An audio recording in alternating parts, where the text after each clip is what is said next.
as a teacher, I wanted to introduce Khenpo Sodargye by speaking about his name and using his name as a way of introducing who this figure is exactly. So Khenpo is actually not a name but a title. And that's the name of the degree that you earn in Tibetan Buddhist tradition when you've reached the highest level of scholastic training. And in that sense, Khenpo Sodargye, from his training at Larangar Monastic Academy, has become renowned as one of the foremost scholars in Tibet of the traditional scholastic tradition. So he's both translated into Chinese and written extensive commentaries on Shantideva's Bodhicharyavatara, for example. So those of you in my Introduction to Buddhism class who have been reading that book will see this is someone who's a true master of that text and is a very learned commentator and explicator of the Bodhicharyavatara, the way of the Bodhisattva.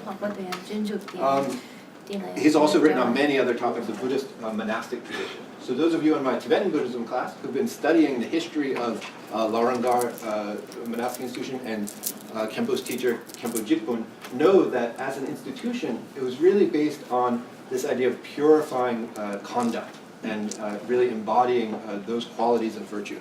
And as a monk, he's really a leader in embodying those aspects of the tradition throughout his work. The final part of his name, Dargye, refers to the verb for spreading or flowering and increasing. So it really means flourishing.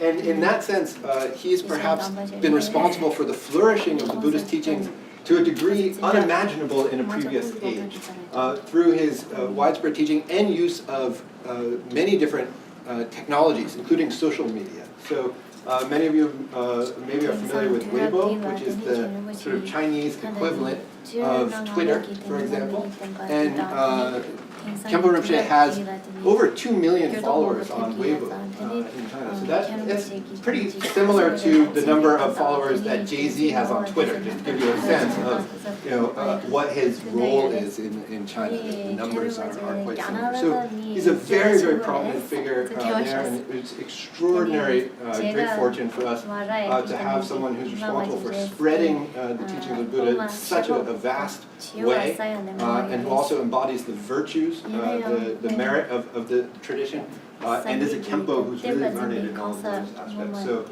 I'm absolutely delighted to be able to welcome Khenpo Rinpoche here, and I'm sure you'll really benefit from hearing his brief comments on Tibetan Buddhism in China, and then opportunity to engage in some dialogue with him. So please join me in welcoming